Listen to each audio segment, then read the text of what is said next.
I didn't ask if it would fit, I asked how much it was. That breathtaking grin illuminated our entire planet, tricking countless souls into trusting romance, optimism, and storybook endings. Over 30 magical years, this iconic star perfectly captured the glowing essence of cinema's brightest era. Her contagious giggles melted frozen hearts, while her sheer aura commanded absolute awe. Yet a profound, unseen darkness hid beneath that dazzling brilliance. Her true narrative ignores sparkling celebrity, echoing instead with agonizing isolation, shattered romance, and lingering scars. Masked by that universally adored expression beat an incredibly delicate spirit, surviving purely by covering deep agony with pure elegance. Today, at 57 years old, the enchanting muse of modern folklore bears an incredibly raw, grounded reality. The most blinding radiance often stems from pitch-black abysses, grasping her transformation into cinema royalty, and an isolated wanderer demands looking backward. We venture back to her humble southern beginnings, a fractured residence where aspirations constantly fought for basic oxygen. Arriving October 28, 1967, Julia Fiona Roberts grew up amidst Smyrna's squeaking verandas, crimson dirt pathways, and suffocatingly thick, sweltering weather. Walter and Betty Lou possessed wildly creative, theatrical spirits, boldly pursuing unconventional visions despite their deeply traditional, rigid surroundings. They jointly operated a modest performance studio, courageously pioneering integration by embracing diverse youth from every background imaginable. This tremendously brave push for harmony actually caught the profound respect of Dr. Martin Luther King Jr. himself. Behind closed doors, however, courage crumbled. Crushing debts mounted, hope evaporated, and vicious shouting matches constantly shattered the evening peace. Their previously boundless affections slowly splintered beneath the exhausting, relentless pressure of merely staying afloat. At a tender 4 years old, her universe snapped as her dad packed up and vanished, abandoning a tiny, plush-clutching child. Bewildered by the echoing household void, she watched her mom wed Michael Mose, ushering in an era of absolute gloom. This toxic union erupted frequently with screaming, violently shut entryways, and muffled sobbing, drawing law enforcement repeatedly while the young starlet, alongside siblings Eric and Lisa, mastered silent endurance, tiptoeing cautiously and whispering carefully through the chaos. Dodging any spark that could trigger explosions, she formed a harsh speech impediment, with syllables caged in her windpipe like grounded sparrows, forcing her to sketch silently alone in classrooms. Peers mocked her misaligned bite, branding her with cruel nicknames. Her future trademark grin initially caused nothing but sheer agony and humiliation. Soon after, a devastating emotional blow struck her core, permanently reshaping her entire trajectory forward. Reaching 10, a terminal throat illness claimed her dad, who secretly carried his burden to spare his kids, though his passing absolutely destroyed her. He left behind soothing audio cassettes of nighttime fables, using his comforting tone to lull her into slumber post-mortem, which she obsessively replayed until the ribbons disintegrated. Occasionally, she hugged the speaker tightly to her ribs, desperate to grasp his physical presence through those fading echoes. That profound trauma taught her the crushing reality of absence, proving affection endures long after a physical body departs. Magic was absent from her early years. Instead, she relied heavily on sheer grit, mute endurance, and an agonizing craving for validation. Approaching adulthood, performing became her sole sanctuary, driven completely by artistic passion rather than any desire for immense wealth or notoriety. It offered pure liberation, reclaiming vocal power after years of speech struggles. Local theater suddenly unlocked a beautifully miraculous revelation. Stepping on stage magically cured her stammer while dissolving terror, elevating her from a mute wallflower into an incredibly significant powerhouse. Escaping Georgia at 18, she rode a coach toward Manhattan carrying merely a couple $100, massive ambition, and her late dad's timepiece, her final link to his memory. The metropolis proved brutally unfeeling and freezing. She occupied a suffocatingly cramped unit without warmth, forcing her to sleep swaddled in heavy winter outerwear. Surviving on cheap ramen and scraping pennies for housing, she aggressively pursued ads or extra work, meeting only an endless wall of brutal denials. Often returning with bloodied souls from endless trekking, she muttered hopeful promises of another dawn until total bankruptcy forced an agonizingly desperate choice. Stepping inside a local pawnbroker, she traded away her beloved dad's pocket watch, her single remaining anchor to his soul. Heavy sobs clouded her sight while the clerk slid a small stack of cash across the glass display. Hunger vanished that evening, replaced by intense spiritual hollows. However, after achieving superstardom, she relentlessly hunted down and repurchased that exact precious heirloom. It never graced her wrist again, resting permanently inside a tiny container to represent her catastrophic losses alongside her triumphant resilience. Eventually, a minor haircare advertisement granted her a coveted non-union membership. Though seemingly insignificant, this milestone officially crowned her a working artist.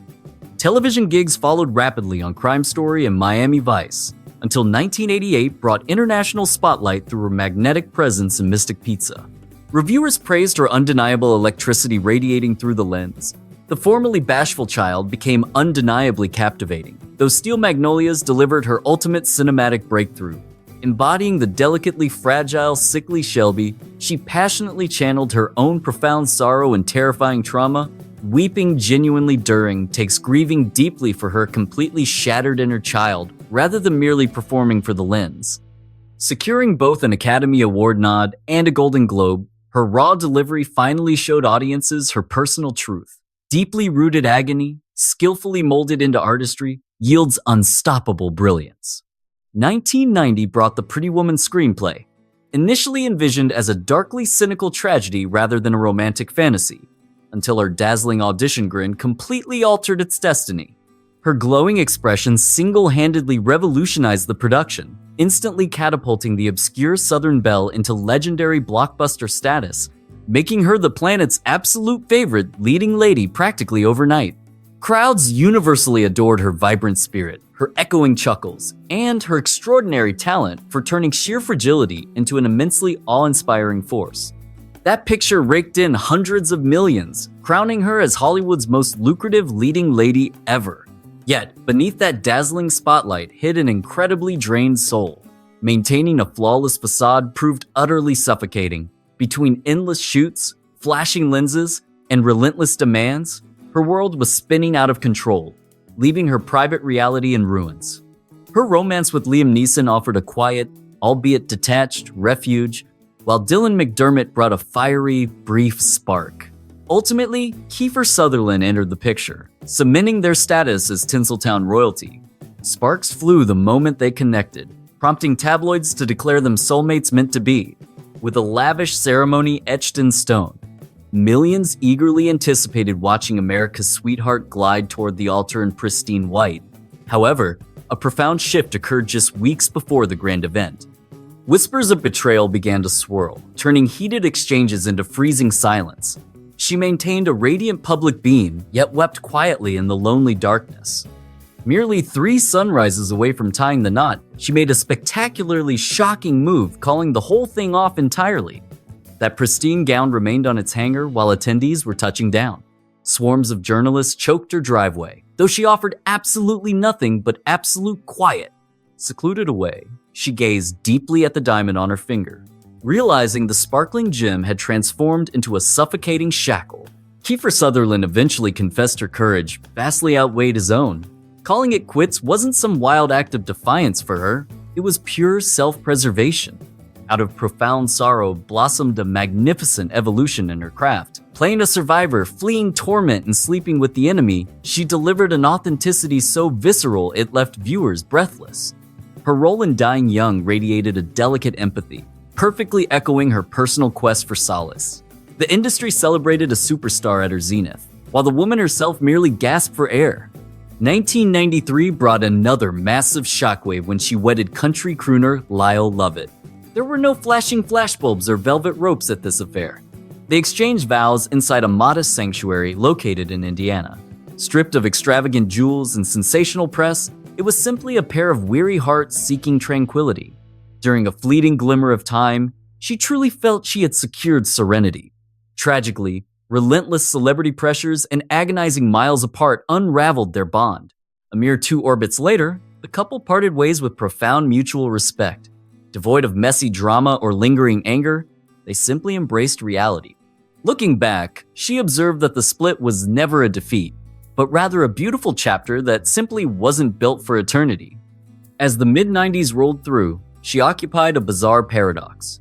Idolized across the globe, yet suffocating in unprecedented isolation. She vulnerably admitted feeling beloved by the masses while utterly disconnected from everyone.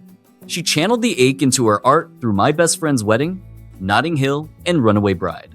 Every character mirrored her deepest yearnings, hunting for affection, craving true connection, and summoning the grit to remain fiercely independent. That iconic cinematic giggle expertly concealed her grueling behind-the-scenes fatigue. Stardom had handed her the universe on a silver platter, except for the one thing she desperately needed: calm. Everything shifted during the production of The Mexican in the year 2000, when she crossed paths with Daniel Mater, an unassuming cameraman completely uninterested in celebrity glitz. He gazed right past her monumental fame, witnessing simply a human being. During breaks, they shared profound conversations diving into kinship, true contentment, and life's genuine priorities. A powerful connection flourished in the quiet moments. By 2002, she stunned onlookers once more, exchanging vows with him during an incredibly intimate gathering at her expansive Taos, New Mexico property. Completely devoid of velvet ropes, flashing cameras, or glittering crowns, the occasion featured only rustling breezes and softly spoken promises. Beside him, she at last discovered a true sanctuary. The year 2004 brought her twins, Hazel and Phineas, followed by the arrival of little Henry in 2007. Raising kids served as her grounding force, a magnificent salvation, and an unwavering compass. She has passionately expressed that being called mom outshines any Hollywood accolade she could ever receive. Even her sibling Eric, separated by a lengthy and bitter divide, journeyed over to welcome the newborn duo.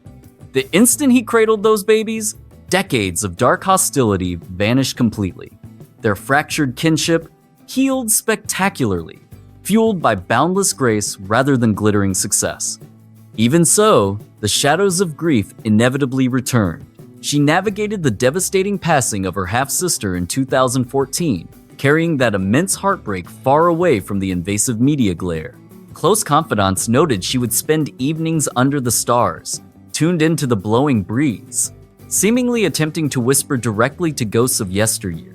She mastered the art of transforming agonizing sorrow from a crushing weight into a gentle shadow. Now at 57, her existence is gracefully split between the coasts of Malibu and Taos.